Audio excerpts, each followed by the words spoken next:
Hello everyone, welcome to IEEE Global Emerging Technologies Blockchain Forum. We are presenting a tutorial today. Our tutorial is about adoption of blockchain in communications. We are going to have a look at tackling the scalable decentralization, security, and cost trilemma in blockchain applications in communications. My name is Nima Afraz. I'm from University College Dublin. I'll be presenting this work along with my colleagues at CTTC, Francesc Wilhelmi and Paolo Dini. So this is the outline of our tutorial and the topics that we will be covering. So the speakers will briefly introduce themselves. So I'll start with myself.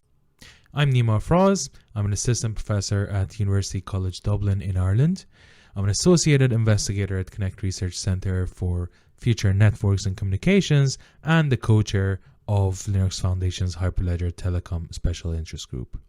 My research is around optical wireless network virtualization, the applications of blockchain in telecom, open radio access networks, and network economics. Hi, I am Francesc and I am an engineer at Nokia Bell Labs, and before I worked for 2 years at CTTC on the topics of AI, ML and blockchain for communications.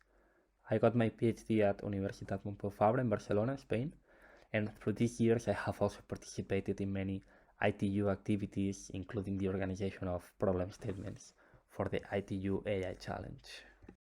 Hello everybody, I'm introducing also myself. I'm Paolo Dini, senior researcher at CTTC, a research center on ICT here in Barcelona, in Spain. I'm the head of Sustainable Artificial Intelligence Research Unit, and my research interests include edge intelligence, distributed machine learning, sustainable computing, and energy efficiency. I have multiple participation in different European funded projects, and I am also the problem statement organizer at ITU AI Challenge together with Francesc. So the first part of this tutorial is dedicated to an introduction of the concept of trust in telecommunications.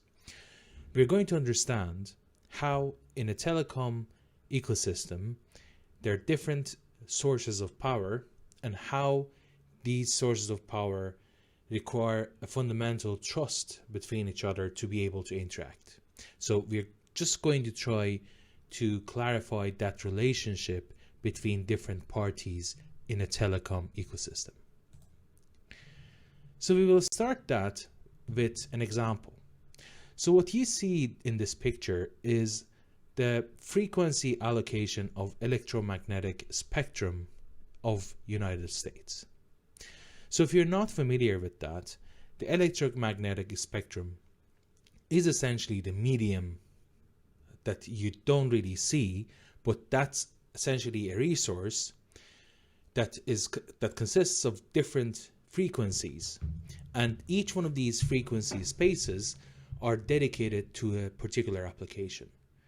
So the colors that you see on this plot shows that dedication.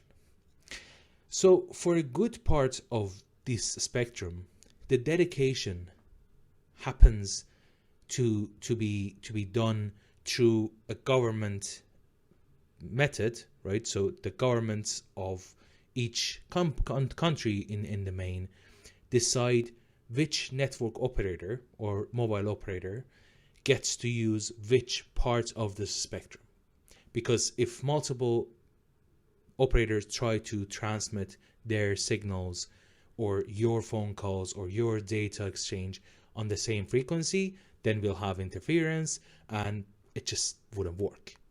So the idea here is that you have a resource, which is the electromagnetic spectrum, and the governments have to decide who gets how much of the spectrum. Currently, the way this is done, again, it's in a centralized manner. So there are different methods, different countries use different methods, but the most kind of prevalent method at the moment is auctioning, right? So there are auction processes the same way that there are auctions done in buying a house. So we have auction mechanisms that actually allow us to dedicate this spectrum to the people who in the main value that spectrum the most, right? Which means that they pay the highest amount of money. So the relationship between the operators, who were the users of this electromagnetic spectrum, and then the regulator or the governments who were actually dedicating or deciding or making the decision on who gets how much of the spectrum, became very sophisticated, and there was hundreds and maybe thousands of papers actually looking into the market mechanisms and in the main the auction mechanisms to actually make sure that these operators are truthfully reporting their valuation for these resources, right? And in 2020, Paul R. Milgram and Robert B. Wilson, two economists, won the Nobel Prize in Economics for improvements to auction theory and the inventions of new auction formats that were then used in these spectrum auctions. And in the right-hand side, you see the moment when the US academic Paul Milgram, one of these Nobel Prize winners, learned his Nobel Prize win when his friend Robert B. Wilson just rang his bell in the middle of the night to just tell him that they won the Nobel Peace Prize. So this picture went viral. So after this brief introduction into the possible applications of blockchain technology in telecommunications, we're now going to see how realistic some of these applications are. And then we're going to see what are the criteria, decision-making criteria that we can use to decide whether if blockchain is actually a good solution for the application that we want to have. So I will start this part with a funny website. So this website generates revolutionary blockchain use cases on demand. So I invite you to actually open this website and generate your own blockchain use cases. Well, it only generates you the title. So I have some examples here. So this is essentially just a website that randomly puts together words to kind of essentially show that how some of the work that is being done on blockchain is not actually very required, right? So for example, we have the world's first decentralized bike lending platform for Lambo owners. We have the first smartphone operating system built on the blockchain for vegan butchers, revolutionizing peer-to-peer payment between retired dentists in Samoa, and decentralized learning ecosystem for cat owners, right? So again, so this was just a small little joke, but you actually can also create quite interesting and not very out of mind use cases here as well, right? So the convenient platform for secure decentralized applications. I mean, this could be a title of a paper, right? But what I wanted to just show you here is that there are lots of applications that are being essentially advertised for blockchain. But then we also understand that there are lots and lots of criteria that these applications are ignoring, right? So at the end of the day, as we are going to see in the rest of the tutorial, blockchain adds a layer of redundancy, right? Because we are taking out the central power, and then that means that we need now distributed kind of sources of power to be able to actually now make those decisions that we were making in a centralized manner in a distributed manner. And usually this means redundant use of resources. So in the next slide, we're going to see a nice diagram that we have developed. And the idea here is to see how we make that decision if we actually need a blockchain or not, right? So the first question we ask ourselves is that, is a traditional database good enough for our purpose, right? So this means that if I can just have a traditional SQL database, for example, hosted on a centralized server on a very secure database or data center, is that actually good enough for my purpose? If that's good enough for my purpose, well, then I don't need a blockchain, right? The other point is that, okay, so if a traditional database for any reason is not good enough for me, then do I actually have multiple entities trying to write on this database, right? Or is it just one person who's writing on this database? So if it's just one entity writing on this database, we definitely don't need a blockchain, because then we just have one person who's writing on this database, and there's no inconsistency. There can't really be any inconsistency, right? The next point is that, okay, so if we have multiple entities that need write access to this essentially database, do all the participants actually trust each other? So if they trust each other, again, there's no point of using a blockchain. Some people might argue that there are applications of more secure kind of ways of keeping data using blockchain. But again, there are other tools for distributed databases. So we don't always need essentially a blockchain to be able to have a distributed ledger, essentially, right? So there's CockroachDB, there's other database technologies out there that actually help you to have multiple people work on the same essentially piece of database without actually having to go through all the hassle of implementing or deploying a blockchain.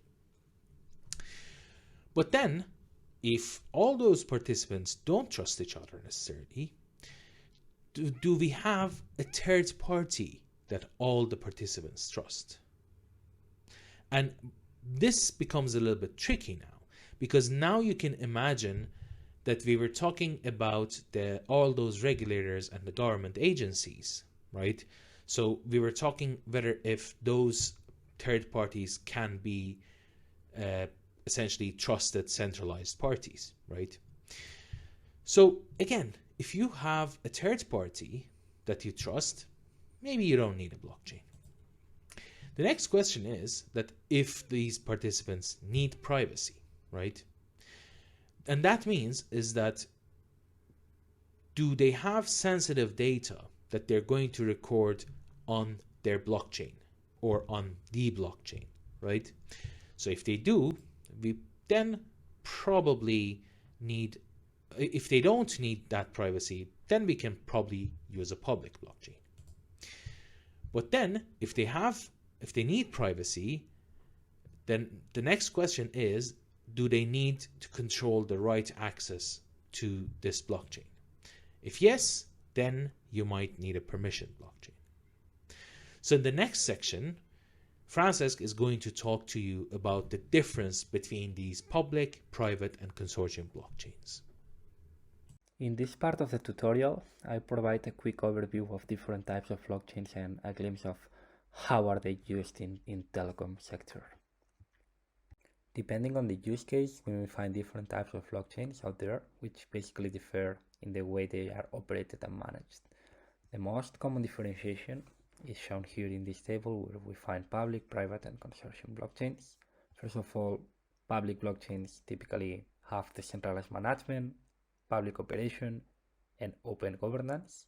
And some examples of consensus mechanisms applied here are proof of work or proof of stake. And these methods have been implemented in very popular blockchains like Bitcoin or Ethereum. In contrast to public blockchains, private blockchains sacrifice decentralization and openness to provide more security and performance. In this case, the way information is shared can be either open or limited, but governance is restricted. In private blockchains, the consensus methods that are based on computational proof make less sense. So typically adopted methods are proof of authority, or practical Byzantine fault tolerance, which tend to work best when network participants are clustered or partially clustered. Two prominent examples of private blockchains are Corda and Ripple. Finally, we find consortium blockchains, which lie in between public and private blockchains, and their management is hybrid as participation is granted by invitation. So this is a very useful characteristic to partially restrict the access to the blockchain, but at the same time ensuring equal power to participants. The type of consensus methods that are used in consortium blockchains is mainly based on crash and Byzantine fault tolerance, CFT, BFT. And this allows the network to recover from partition crashes or even failures like lack of connectivity or malicious injections.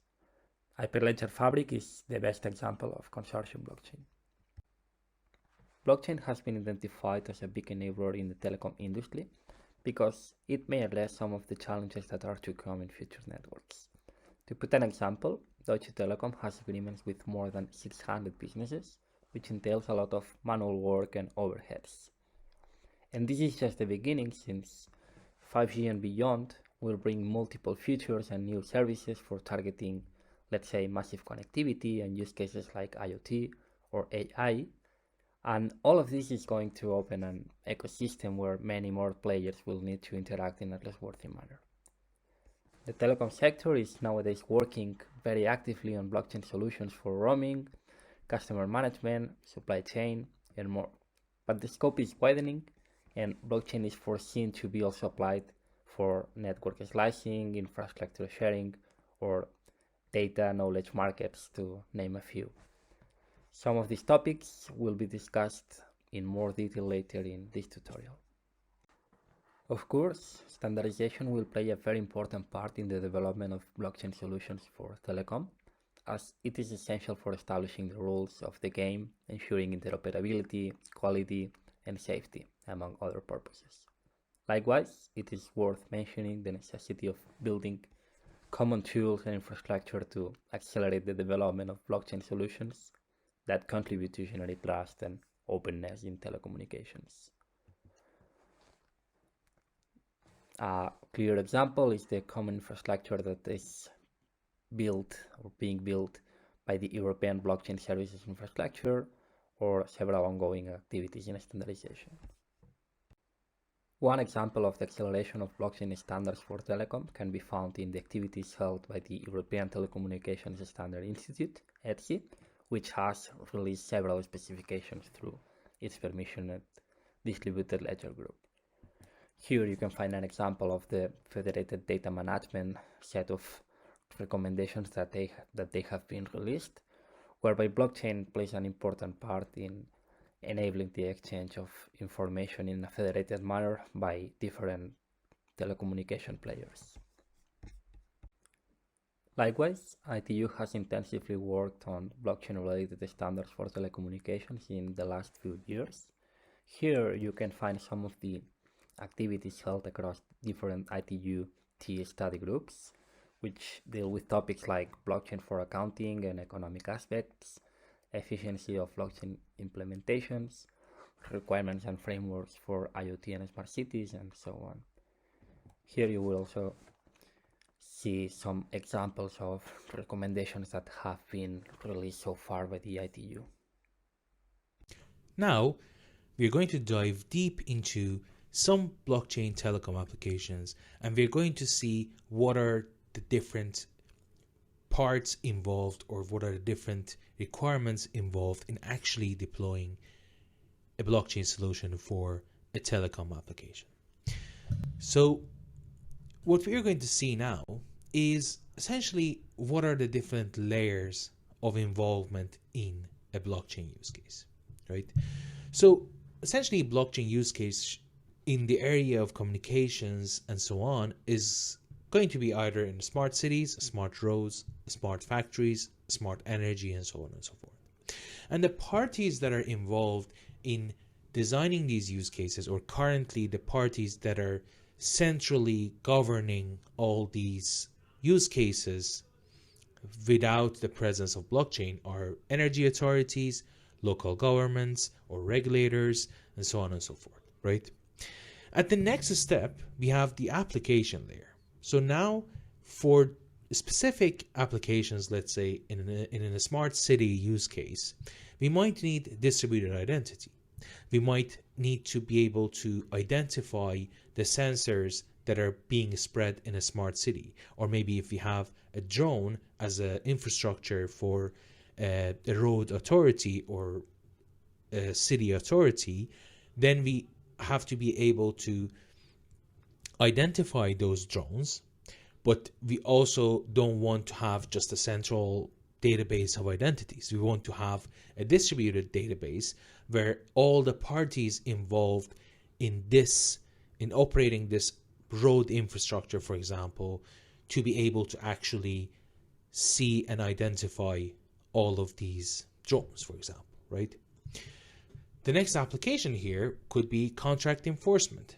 So this could be procurement contracts, or this could be service contracts, contracts similar to service level agreements between a network operator and a road authority who is relying on this network operator's network for its traffic management system to operate. It could be distributed marketplaces, similar to what we saw in, for example, the spectrum allocation, or in maybe smart grid networks, where we're now reaching a point that we can actually allow citizens to trade their surplus generated electricity with the grid, right? So if they have a renewable solar panel or any other source of renewable energy, they can actually produce energy and actually sell that back into the grid, right? So this is another example of distributed marketplaces here, right? But we want to make sure that there's no central authority who is conducting all this market, who is deciding the price for each one of the units of electricity that is being sold back to the energy authority or the grid. Other applications are counterfeit and fraud prevention, right? So that's also another interesting area that we're going to see a little bit about it. And once we have this now, so we have the use case and application, but then blockchains are essentially a piece of software. So they require an infrastructure and a certain amount of computing resources to actually operate, right? So in the example of Bitcoin, that infrastructure that you have is all the Bitcoin users and all the farms, mining farms that are actually mining and helping with that blockchain, right? But in the case of the use cases that we are mainly going to discuss is essentially maybe a blockchain as a service infrastructure, or infrastructure as a service resource dedication system for actually hosting these cloud and data centers, right? And again, so you're seeing all the players, all the current players in the right hand side in this area. So essentially all of the cloud providers are actually now trying to become the pioneer in the area of blockchain as a service. And then at the very bottom, we have the hardware and storage layer of all of this, right? So it is true that some of these infrastructure as a service or cloud providers or edge providers are capable of actually hosting our blockchain software, but then we also need some hardware acceleration at some times, as we are going to see all the scalability issues that we have and latency issues that we have. Sometimes we actually need very hardware specific solutions to actually kind of overcome the challenges that we have with scalability in application of blockchain and telecom. There's also other solutions that are hardware based. So there's the private fabric chain codes. So that's an Intel initiative. We're going to see a little bit about that. And then at the end, we have the storage concept, right? And we're going to see how this plays out. But essentially, sometimes we just have some files or some parts of the data that we want to write on the blockchain that is actually just too big to be actually able to write on the blockchain itself. And then you're actually going to have very serious scalability issues if you write those files on the blockchain itself. This slide shows us now the whole concept of use cases of blockchain in smart grids communities, right? So the idea here, or the vision that we have here, is that we're going to have these connected communities. But then, of course, we're going to have many players in these connected communities. Some of these players are going to be government players, some of them are going to be regulators, some of them are going to be private entities, and some of them are going to be users. So to ensure that we actually have trust in these connected communities, we have to create that environment for them, for each of them to have the power over their data and the power of decision making to the extent that they're involved in this connected community, right? Therefore, using blockchain, we can actually provide that level of transparency they need to exchange data, to be able to actually trace how a decision was made for their community, and then also have more trustable business relationships, for example, between each other, right?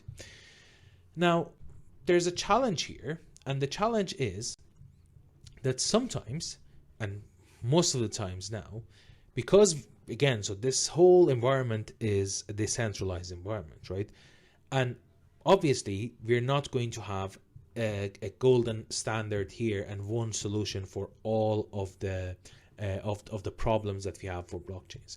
As you saw in the previous section, we actually have different types of blockchains for different purposes. But at the end of the day, they all work as a source of information, source of data, and source of trust. So the idea here is that in essentially a connected community, as we saw in the previous slide, we are going to have multiple different versions of blockchains. And at the moment, we are really struggling to actually make these blockchains to work with each other, right? So that's the challenge of interoperability is a real challenge. So this again boils down to essentially imagine that you have a smart grid, a smart electricity grid solution, right? So this solution is going to have many parties involved, right? So you're going to have the infrastructure providers who are going to provide that grid for you, which is probably the energy authority or energy companies that are out there.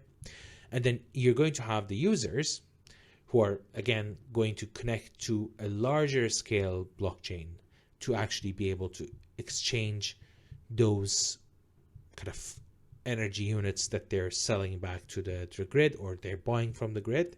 And then you might have the banking system on the back of the scene that is actually going to be the backbone of facilitating these transactions, right? And then each one of these will need then to, and we know that they're not necessarily going to have this have to use the same type of blockchain. So they are going to be able to interoperate, but we're not certain if this is going to happen now. So this is one of the main challenges here.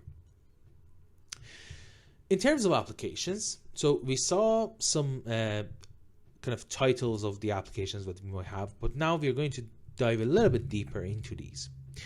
So the distributed identity application that we saw, we can have some examples here. So for instance, we have the eSIM cards, right? So at the moment, the problem with eSIM cards is that the databases are all central. So if you have to essentially change operators, then you have to be able to transfer all of your data from that operator to the second operator that you want to transfer, right? And then again, so you're going to need a central database of all these SIM card information, right? But what if we actually had a distributed source of identity that all of these operators can connect to and verify someone's identity, right? There's also data privacy. So there's technologies that are very connected with actually the blockchain application in this area. And for instance, one of them is zero proof of knowledge, right? Or zero knowledge proofs. So the idea here is that if you care a lot about your data privacy, but then you have to provide a certain answer or certain response to a party that you're working with. For instance, imagine if you're trying to open an account in a social media website, and then social media website wants to make sure that you're over 15 years old or over 13 years old. So one way is to actually give them your date of birth. But then the other way is to actually have this blockchain implemented there that is going to have a smart contract, and that smart contract is going to interface between your data and the request that is coming from that social media company. So that social media company is going to ask a question about your age, and that smart contract is going to interface into your data and just is going to respond to the social media company that yes, this person is qualifying for your criteria, which is being over 15 or being over 13.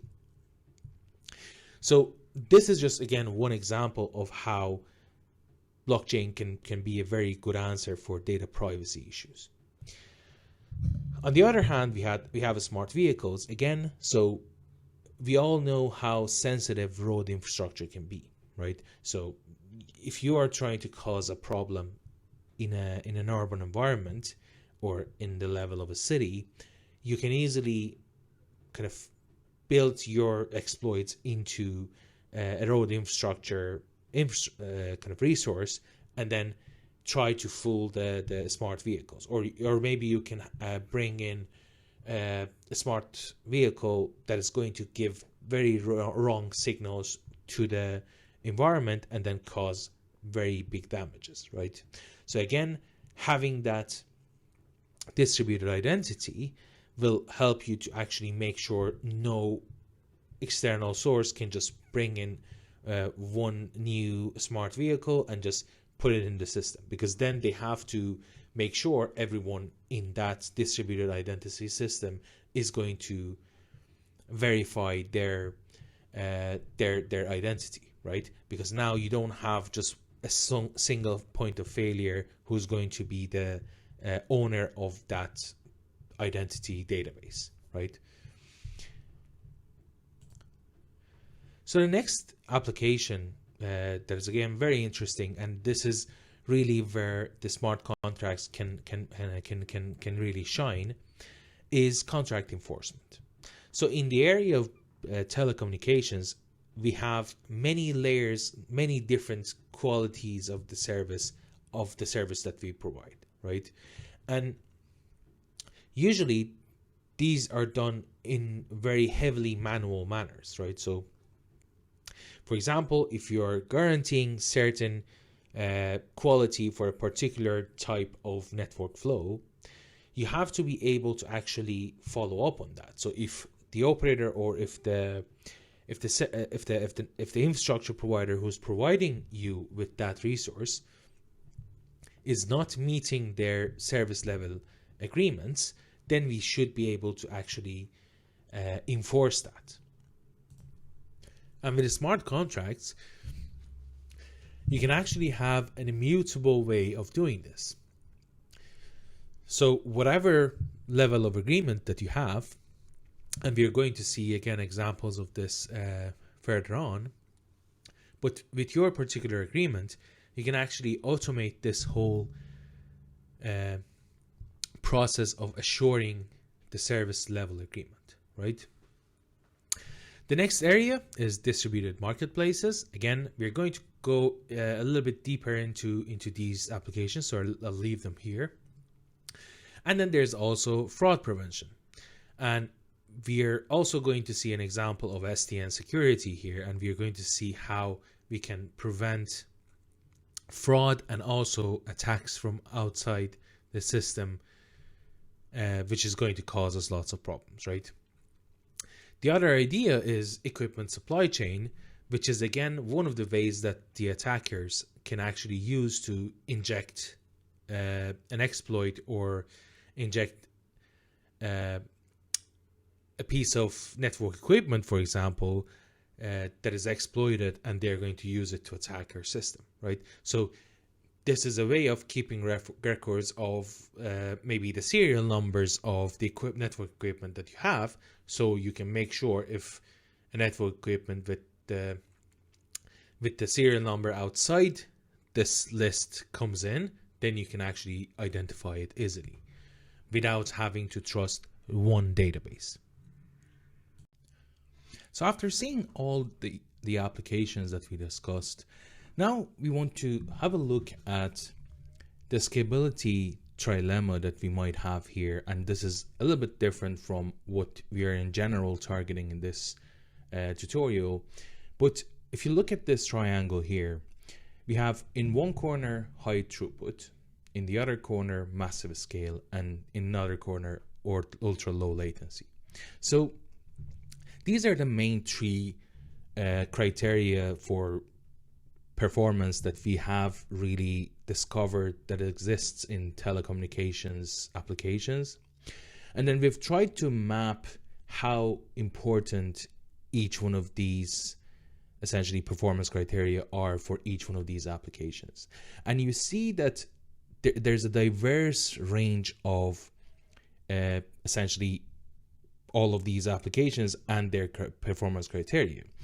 We might have certain applications that have massive scale, such as vehicle to vehicle, and also IoT identity management could also have a massive scale because you have a very, very large number of nodes that are going to be connected to this blockchain and have to transact on this blockchain.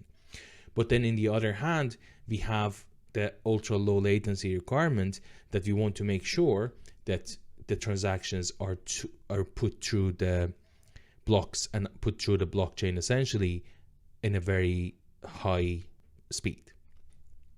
And on the other hand, again, we have sometimes applications that have very, very high throughput, right? So you're essentially, one example is energy trading. So if you assume the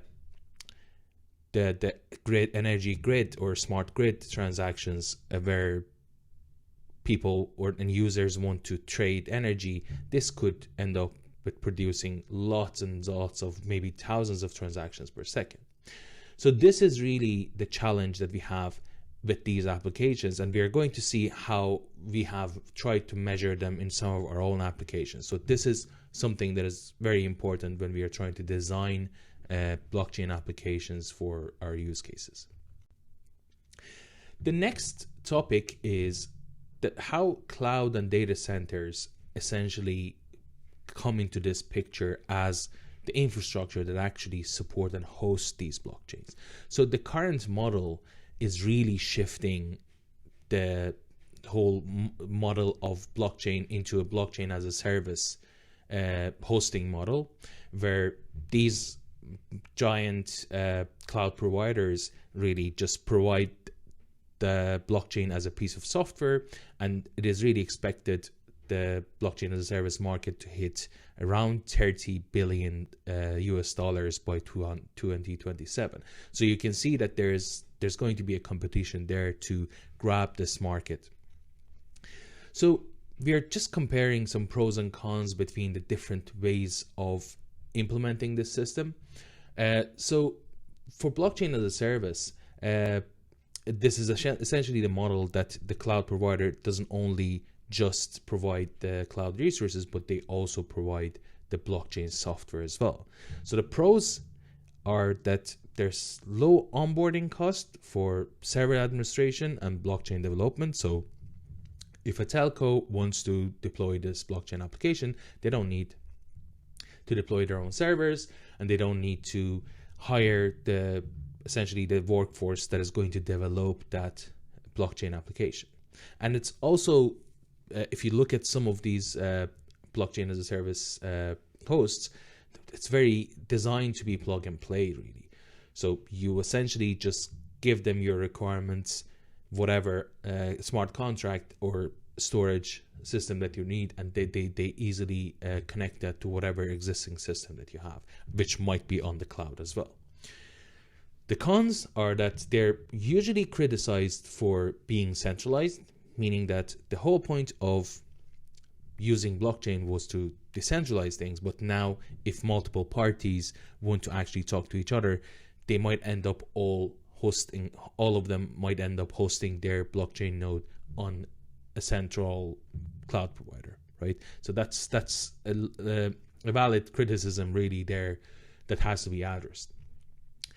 The other con is that there's limited interoperability, which is getting a little bit better now because the cloud providers have realized if they want to have part of this market, they have to make their solution work with other cloud providers as well. So this is getting better.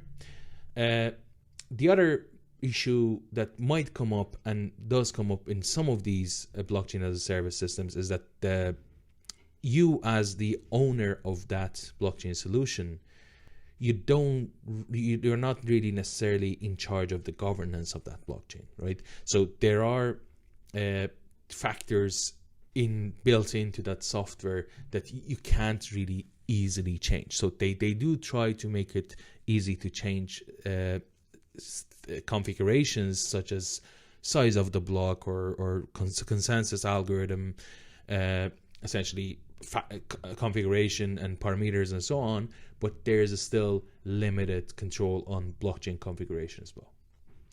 The other model is infrastructure as a service. Again, so here the cloud provider just gives you the servers, you just implement your own blockchain, so you don't have the cost of server administration, but you have the cost of onboarding and hiring people for developing the blockchain.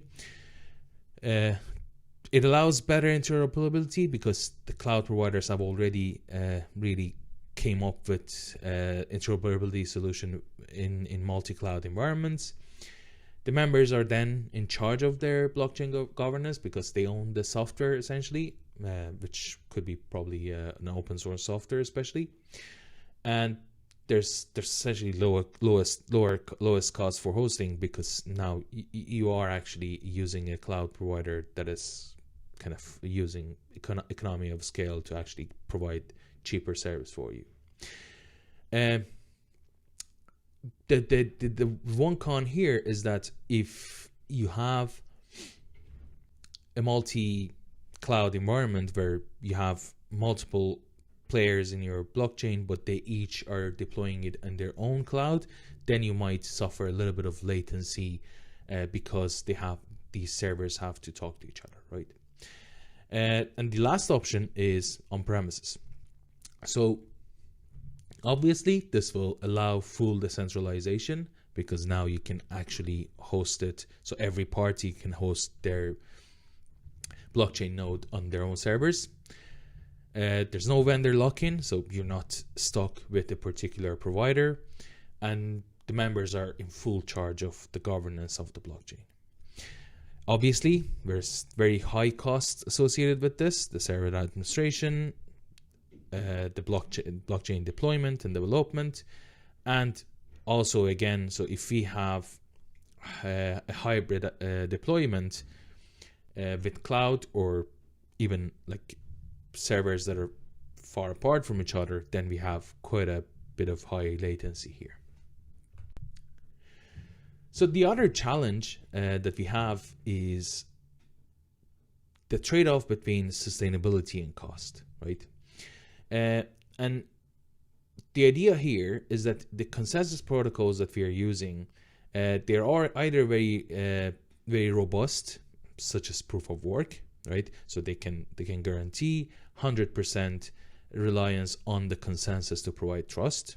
But we know the audience of this conference would know the problems associated with proof of work.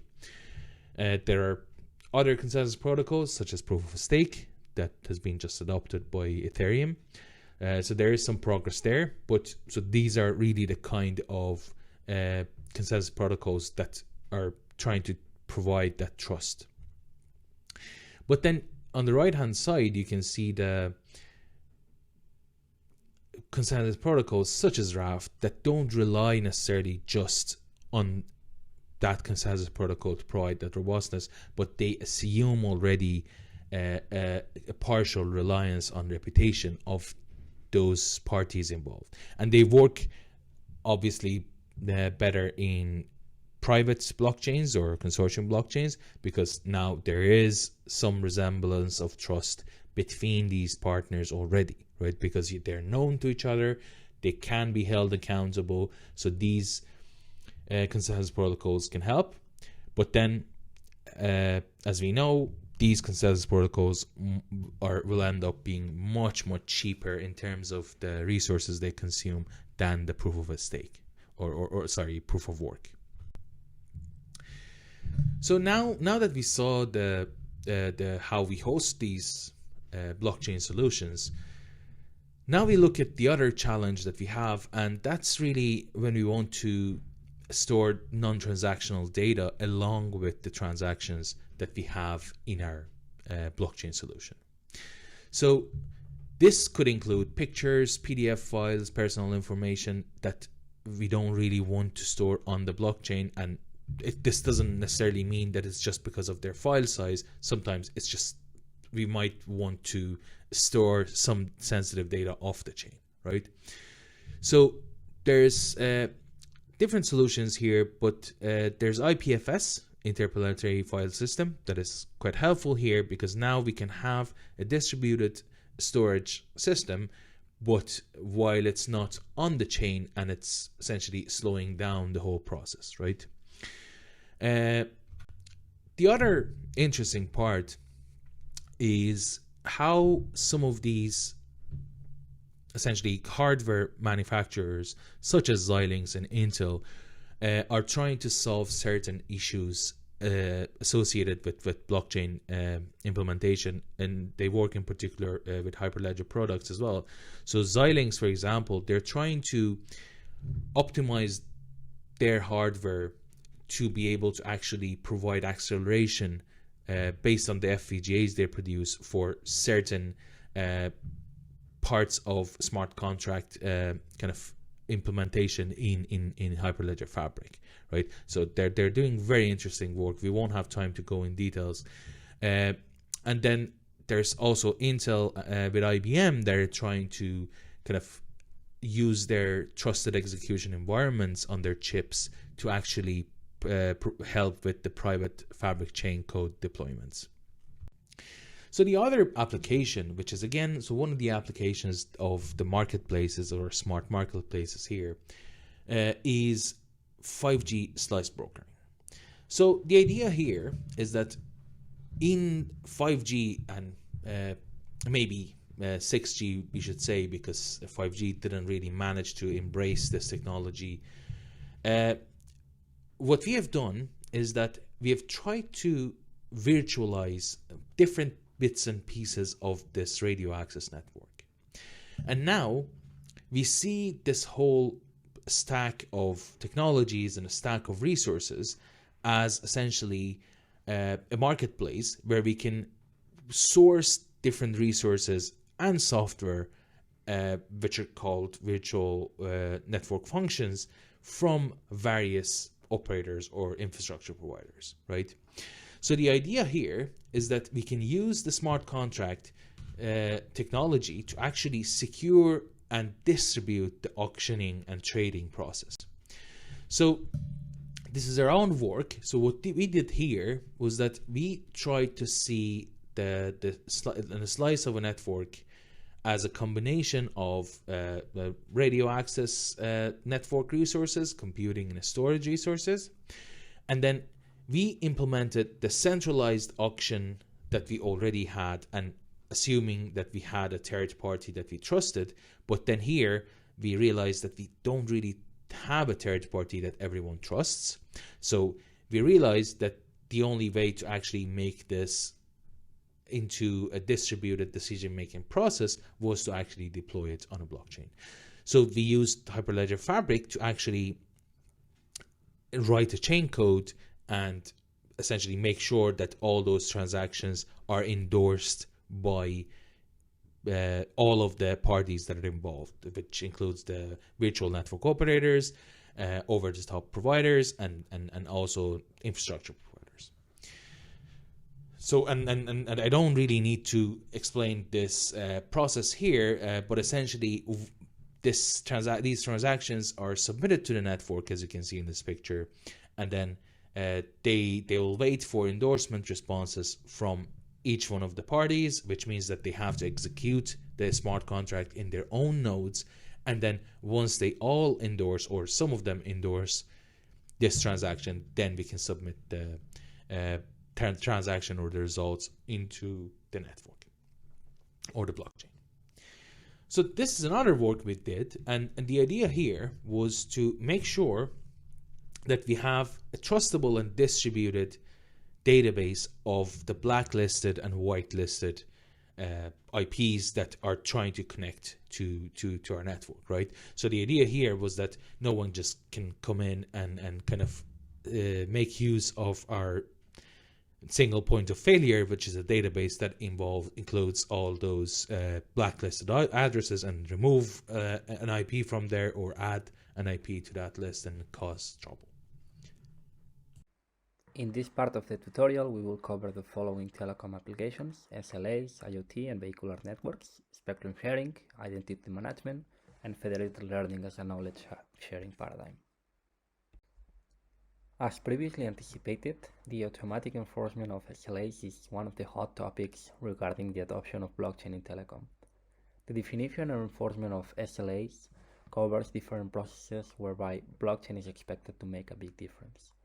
During the negotiation of SLAs, there may be different interpretations of the contract and a lot of manual work. The value of blockchain is in its immutability and the fact that contracts can be automatically generated in the form of smart contracts. When it comes to implementing SLAs, other drawbacks of the current procedures lie in the delays for processing agreements and many overheads, back and forth emails and calls, which is similar to the previous case. Besides, due to the high cost of manual operation, agreements are typically done for the long term, which lacks flexibility. Blockchain solves this through the programmable trust and the efficiency and potential automation of smart contracts, which may allow for the dynamic generation and implementation of agreements. Blockchain can also help with the monitoring and closing of agreements, whereby transparency is essential for building trust and avoiding conflicts.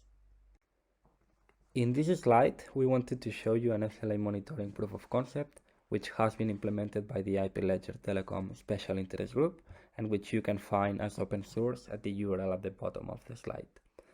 With this tool, service providers and vendors can handle issues raised by customers in a decentralized and traceable manner, so that there's no need for the participants to trust each other.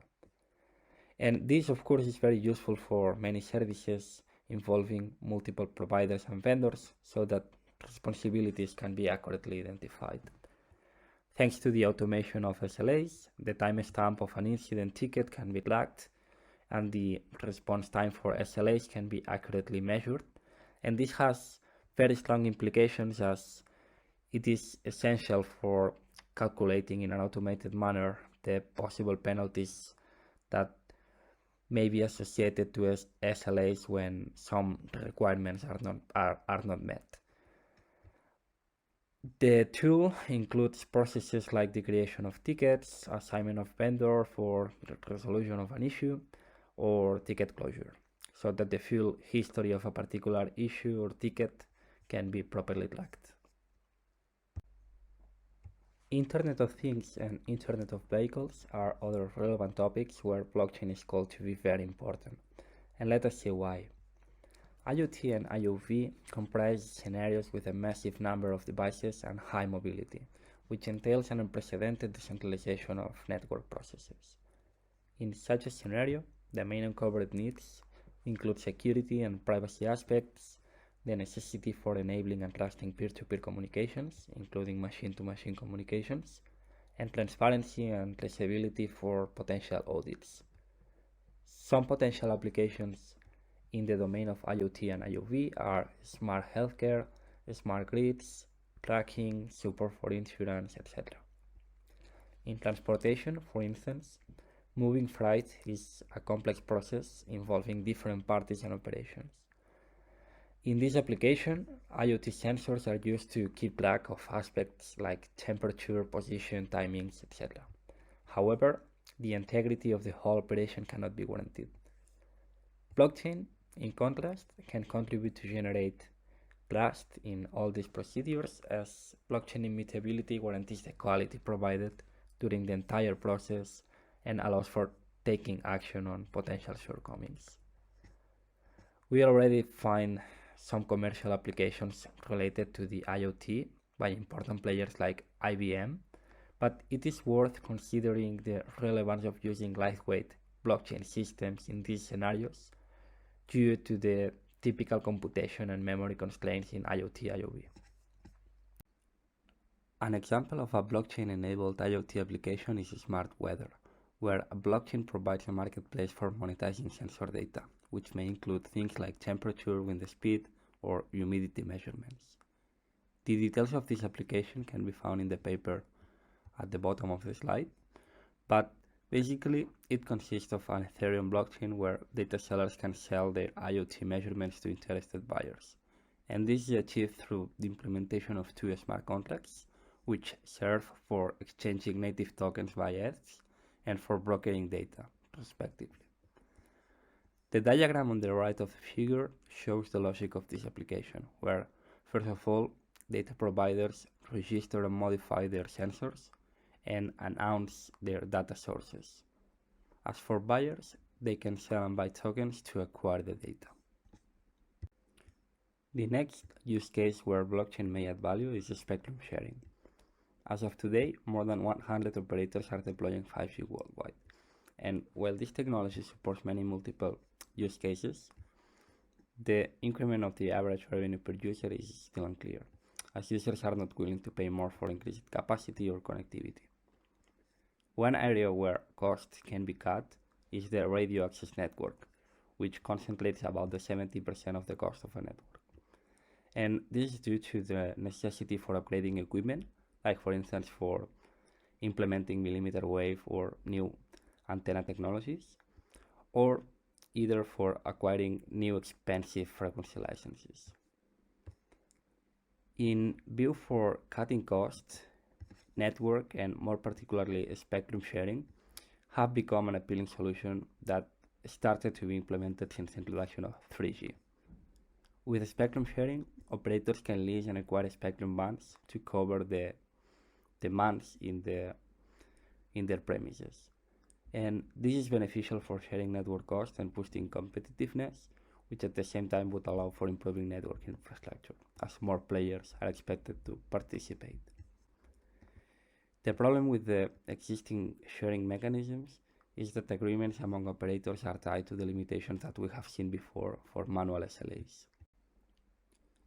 Blockchain is a good candidate for improving procedures associated with spectrum sharing, as it would allow for the automation of agreements between operators, and therefore it would sustain the economic growth in the sector. In this figure, we show a potential integration of blockchain in ORAN, Open RAN, whereby spectrum resources can be exchanged dynamically on demand to fulfill the varying load that operators face in cellular networks. And this is just the tip of the iceberg, as blockchain is started to be conceived for supporting decentralized networks, where users can even share network capabilities and obtain profits for that. Here we show more details about the potential integration of blockchain with ORAN for enabling the use case of automated spectrum sharing, proposed in the magazine paper that you can find below in the figure. Open RAN is a framework that provides functional splits in the cellular network architecture to make it modularized. The virtualization of network functions in ORAN allows allocating network resources dynamically on demand. And in this context, blockchain is used as the platform for trading these resources among different operators and ensuring that the acquired services are provided and that the payment is completed. The operation of blockchain lies in the service management and orchestration part, where AI native intelligence may enable the creation of smart contracts to fulfill the predicted demand and for adjusting prices dynamically. So we did some simulations to assess the benefits that blockchain could bring to spectrum sharing case. And for that, we used a network with many base stations and users that were operated by multiple operators that could have or not infrastructure. In particular, we evaluated these three metrics: capacity, efficiency, and satisfaction. And the results can be seen here, where basically we have used two methods for exchanging resources via blockchain. First, an auction, and second, a marketplace. In this context, we did several simulations for different number of operators coexisting in the same area. In total, we had 2, 4, and up to 8 operators. And as you can observe, the blockchain-based solutions outperform the baseline, whereby no automation is provided to spectrum sharing. If you are interested, you can find all the details in the paper that it is listed below the figure. Identity management is another of the applications where operators and manufacturers are putting more efforts. The main applications of this area are SIM, for instance for fraud management, and identity as a service, which can be used for instance for roaming. In the case of virtual SIM cards, they can leverage blockchain technology to create unique identity records, and this is particularly useful for gathering multiple operators' infrastructure and giving access to different types of devices, which is an appealing solution for providing seamless and universal connectivity. Here we show an example of blockchain authentication for networks, and in particular we focus on the work by Hao Xu et al. Here in this work, the authors propose a decentralized identity management application that leverages blockchain for keeping records of user identities and for providing fast authentication capabilities. Such a use case is proposed in the context of the Oran architecture, and the authors also propose to reuse and modify several components of such an architecture to integrate blockchain services. Two relevant applications of this framework are mutual authentication for D2D communications and emergency services. The blockchain authentication method is shown to be more effective than existing mechanisms involving technologies like Extensible Authentication Protocol, TLS, or Internet Key Exchange, in this case version 2. In the diagram, we can see the necessary messages to establish the communication between two peers directly.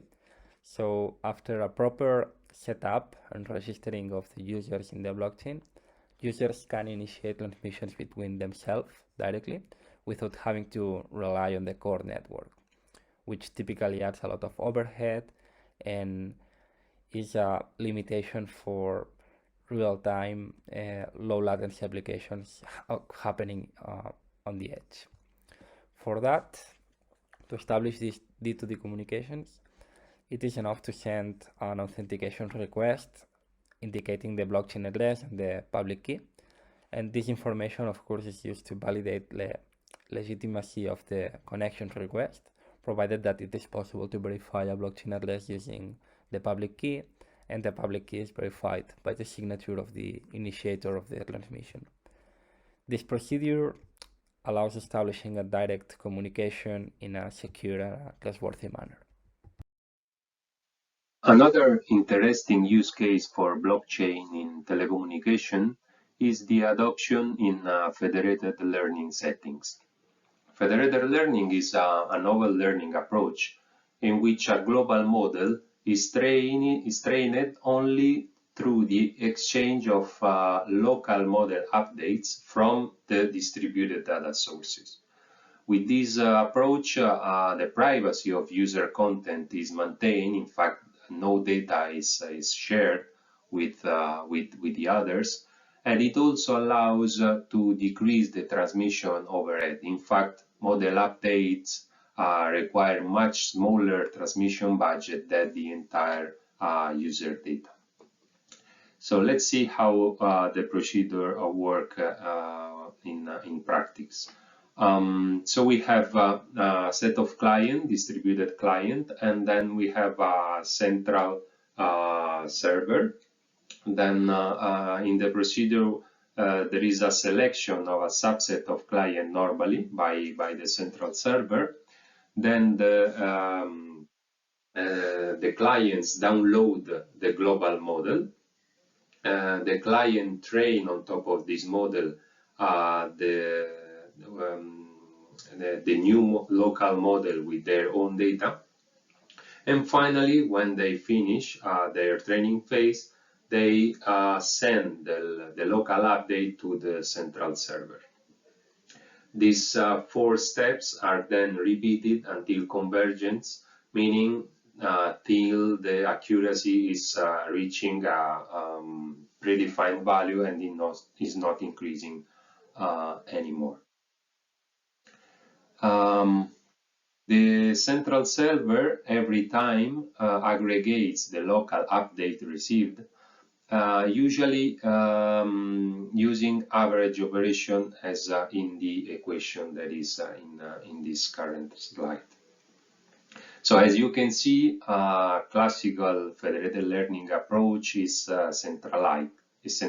So there is the presence of this central server that somehow orchestrates all the entire procedure.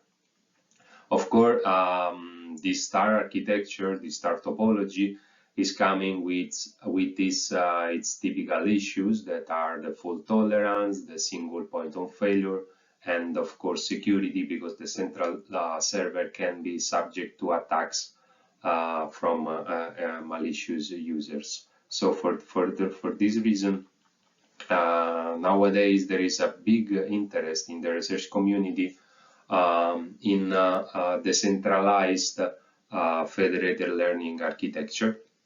And of course, blockchain is one of the possible enable for this federated decentralized learning.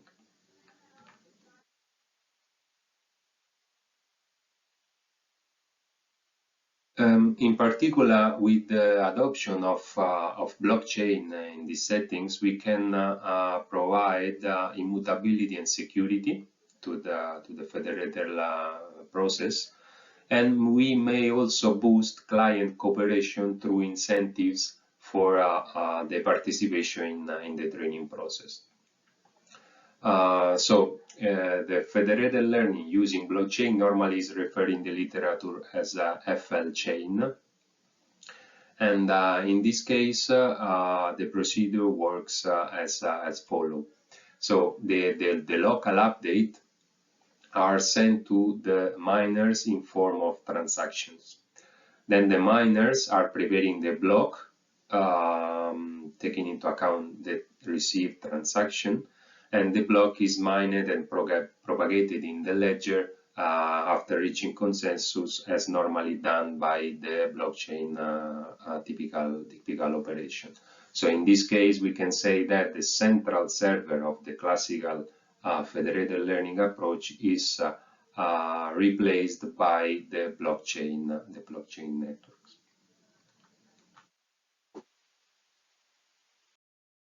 Despite the benefits introduced before, including blockchain in federated learning scenario brings also some important issues. In particular, I will refer to two that, in my opinion, are the most important one. The first one is related to inconsistencies. In fact, it can be the case that a local update in a client is done using data that are coming from a fork in the ledger. Moreover, another issue is about the statelessness of local update. In fact, a client can generate its local update with information included in an old block of the chain. Of course, this can generate a delay in the global learning procedure, and then the convergence can be slower due to these two issues that should be addressed in order to have a proper federated learning with blockchain. Okay, so going to a taxonomy of different FL chain implementations, we can refer basically to two categories, synchronous and asynchronous. In synchronous settings, the block is formed waiting the local update from all the selected clients, which are normally a fixed number. Instead, in asynchronous settings, the number of updates per iteration is adjusted based on the block size. So in this second approach, we can have higher flexibility, and we can also improve the learning iteration time thanks to this flexibility that we have introduced in the transaction mechanism. We have demonstrated this claim in our recent publication published by the Elsevier Compute and Networks journal. In fact, in this paper, we have evaluated the performance of synchronous versus asynchronous settings under different conditions. And our results demonstrate the faster convergence of asynchronous architecture while maintaining the same accuracy as the synchronous one. So you can find all the details in the reference that I've included in this slide. And of course, if you are curious about this research activity, or if you have any doubt after reading the paper, feel free to drop me a message for any question you may have. In this part of the tutorial, we will show a tool for simulating blockchain-enabled federated learning applications, and the tool is based on an existing blockchain simulator that is called BlockSim, upon which we have added new features to introduce FL operations, from dataset acquisition to federated model training and inference. BlockSim is an open source simulator that is written in Python and which characterizes different types of blockchains. In particular, there are three available models, which are Bitcoin, Ethereum, and a generic model that is meant for providing new implementations. And all these models are implemented based on the characterization of the consensus, the network, and the incentives layer. You can access to the code in GitHub, and you can also read the paper where all the simulator details are explained. BlockFLSim is the name that we gave to the extension of BlockSim to implement FL applications over blockchain. You can access to that extension by following the hyperlink provided here, and the improvements that we added are as follows. We provided an FL module with many deep learning models for multiple applications. We added the management of well-known datasets like MNIST or CIFAR, including dataset downloading and preprocessing. We implemented the actual creation of transactions by FL devices, which is virtual in the original BlockSim implementation, and now depends on the procedures that take place within the FL operation. And we added a new module for running simulations, whereby a script can generate multiple sessions to gather results from, let's say, multiple random deployments, for instance. Some useful outputs of the BlockFLSim implementation allow for measuring the impact that blockchain may have on FL operation, including additional delays, overheads, the effect of ledger inconsistencies or forks in model training, or edge of information aspects. So, due to time constraints, we have decided to upload the hands-on demo on BlockFLSim into this URL. So you can access directly by scanning the code or by clicking the URL below.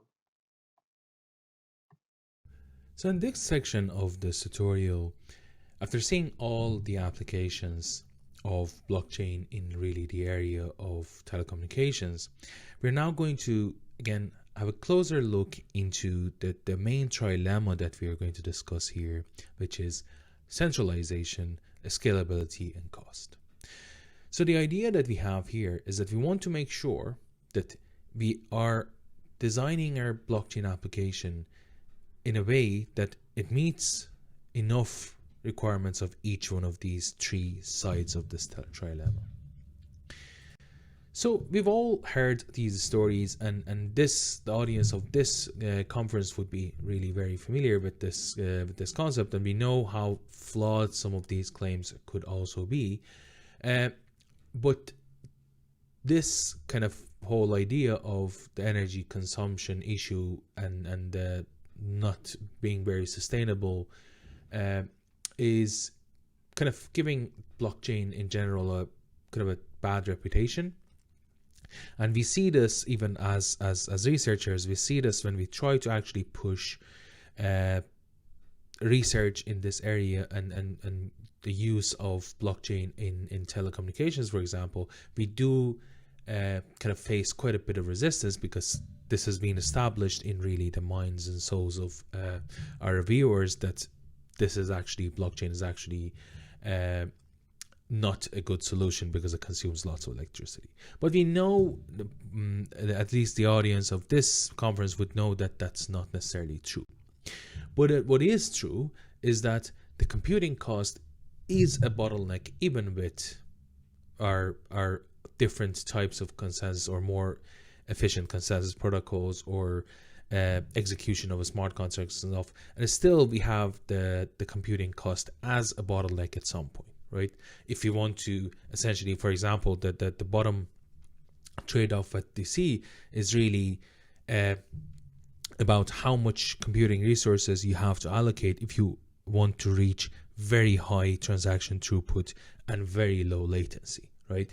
The other trade-off we have is then again the transaction throughput and transaction latency, because sometimes when we have very high transaction throughput, then you end up having to wait for those transactions to go through the whole process, the verification, smart contract execution, and then being written on the ledger, and then this brings up the latency, right? So really, what this slide shows is kind of the main sources of kind of this trilemma, right? So these trade-offs are really the main sources of that trilemma. So this is kind of an approximate view of how these blockchain kind of solutions compare in terms of scalability they can provide. So this is pre-2022, so with the upgrades in Ethereum at the moment, I'm not sure if these numbers are precise anymore. But essentially, you can see how different the range of latency and throughput performance that these blockchains can have, right? So it ranges from 7 transactions per second up to 20,000 transactions per second for Hyperledger, and the latency could be in minutes or milliseconds. So can it be faster? So at least with Hyperledger Fabric, there has been some research done. So Hyperledger Fabric itself, like groups inside the developers, have done research on this. So they have reached around 3,500 transactions per second. There are more work done in Samsung and University of Waterloo in Massachusetts. They claim that it can go up to 20,000 transactions per second, although these works don't really necessarily implement a very sophisticated smart contract, so that could change these numbers significantly. But at the end of the day, what they were really interested was in the bottlenecks that we have in the process of verification and writing those transactions on the ledger. So this section, what we are going to do, we're going to look at one of the case studies that we had on one of our own works, and we're going to see how we have used Hyperledger Caliper to actually be able to evaluate the performance of the solution that we were proposing and see kind of if this is actually a feasible solution or not, and see what is the best we can achieve really. So what so just an introduction into kind of the setup that we have and the implementation criteria that we had using Hyperledger Fabric. So obviously everything is containerized. So every node and every really component of every node is a container, is a Docker container in this case. Therefore, we need an efficient container orchestration kind of framework. So this could be Kubernetes, Docker Swarm, so on and so forth. We obviously need a hosting mechanism. So this could be private or public cloud, software as a service, blockchain as a service. So this then again directly impacts the cost. So depending on how you want to implement this, it impacts your cost, and then it also impacts performance, right? So the geographical distribution of your nodes will impact the latency that you have, and consequently the throughput you can achieve. And then we have some tools to actually be able to monitor that performance. So we use some basic tools like HTOP and CTOP to be able to actually see how our resources kind of are distributed there. And then we also use more advanced tools such as Prometheus and Grafana to actually extract data from our transactions and then be able to see how they work and visualize them. So one experimental implementation that we've done, so you can see it here in this figure. So we had 5 organizations. So these organizations were essentially representing, for example, a network operator, right, or infrastructure provider. And then they each would have a Hyperledger Fabric node and peer, essentially. And then we would have 5 raft orders who would be taking care of the consensus protocol. So all in all, we had 6 VMs, 28 virtual CPUs allocated to them in total. And then we were using Google Public Cloud. So as you can see here, what we had was 20 containers. We used Docker Swarm because it was just more simple for us to set up. Obviously, the better option here would have been Kubernetes, definitely if we want to go for production. But here we just needed some features of Docker Swarm that we didn't want to move to Kubernetes. And then we use Prometheus and Grafana again as the monitoring tool. So what we have in the right-hand side is really our Hyperledger Fabric network and its peers. And again, so the certificate authority and the order and the peer of each organization. And they each are hosted in a VM. But then on the left-hand side, we have the Swarm Manager node, who's also in charge, or who's also kind of hosting the Hyperledger Caliper engine, right? So that's where we do the benchmarking, and that's where we produce those transactions that are then going to be passed to the blockchain network. So this Hyperledger Caliper tool that we're going to have a look at is actually going to enable us to look at these performance metrics and actually monitor them very closely. So one of them is transaction throughput. So the way we define this and the way Hyperledger Caliper defines it is the number of transactions that can be handled in a second. And handled means from the moment they are essentially sent for endorsement and until the time that they're actually on the ledger and even on the state database. The next one is transaction latency. Again, the time that it takes for a transaction to be written on the ledger, and again, this is also end to end. And then the computing complexity, which we are going to see it as how much resources they use in terms of CPU, memory, and storage, and obviously the network. So this is an overview of the Hyperledger Caliper benchmarking tool.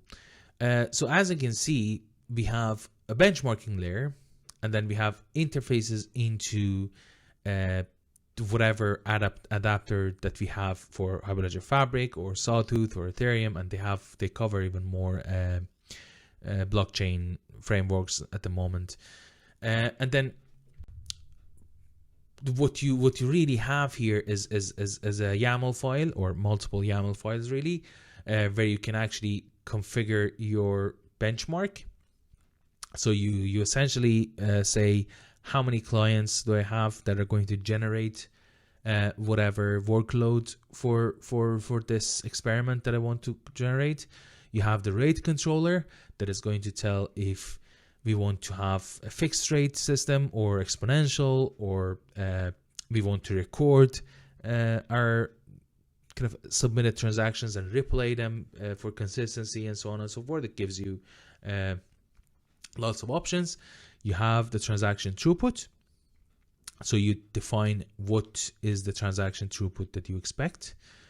So in this case, it's fixed. So we're just giving a number there, which is 4,000, I think.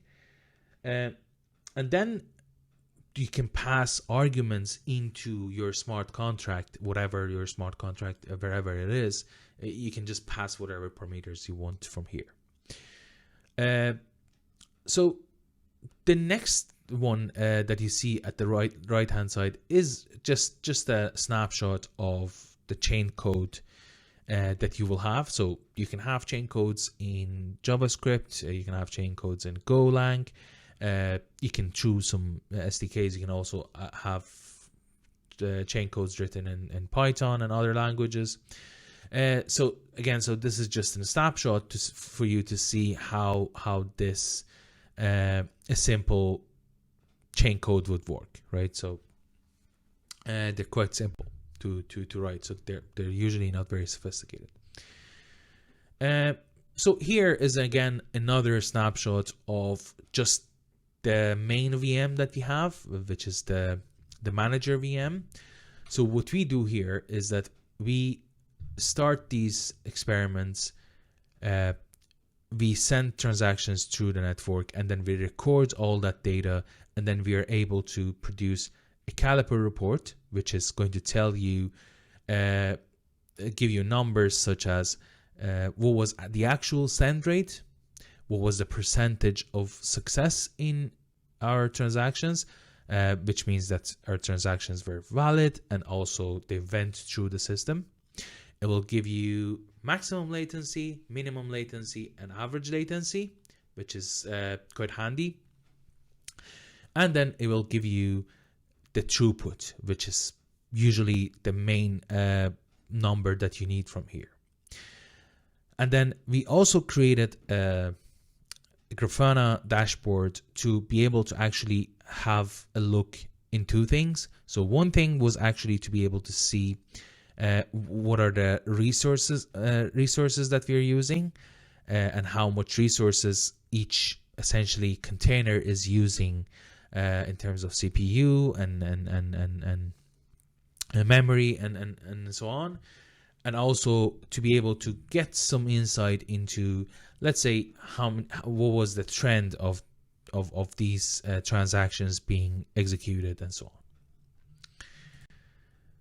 So this figure then, these figures then show two things again. So in the right hand side you have the CPU, memory, and network utilization. So again, extracted from Grafana and using Prometheus data. So again here we are really able to see which one of these containers are using the most essentially resources throughout the whole experiment, and then this will help us to actually allocate the resources more adequately when we want to design our system. And then on the left hand side, what we see is really we are trying to understand how much we can actually increase the transaction throughput or the send rate essentially, until we reach a point where we have just too many failed transactions, right? So we have the real throughput, and then we have the theoretical that we actually try to push through the network.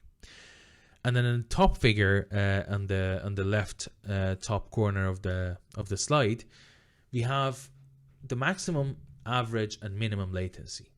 And as you can see, what we witnessed here was that the maximum latency was going higher and higher, because you always had a small number of transactions that would just stay for ages in the queue to be actually get written on the network as we increase the send rate. So this is just to show you how you can actually use these tools to measure these metrics and evaluate the performance of your system. So here we had a particular goal. We just wanted to see what should we expect depending on the system under test that we had, depending on the amount of resources that we allocated to our blockchain solution. We just wanted to see what numbers we can reach. So what we understood here was that we can go up to 400 transactions per second, considering our relatively sophisticated and a little bit complex smart contract, right? Because the smart contract, remember, our smart contract here runs an entire auction, and this is again receiving lots of bids and ask prices, and then having to produce a response based on that, which is an iterative process. So it does take quite a bit of work to actually calculate that.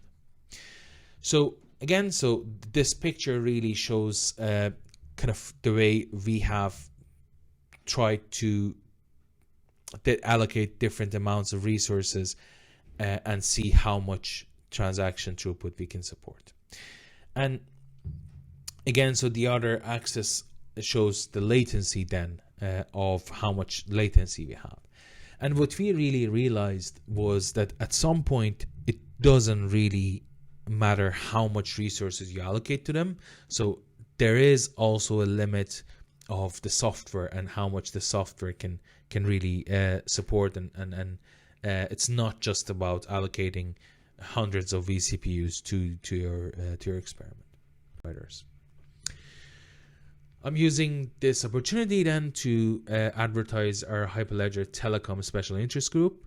So we are really there focused on technical and business level conversations about really the use cases that we all work across industry and academia. So you can get involved very easily. You can just sign up for the mailing list and just join one of our meetings. Just get a feel of the room and see if it's something that you're interested in. So that was all for our tutorial. Thank you for attending, and we can take some questions now.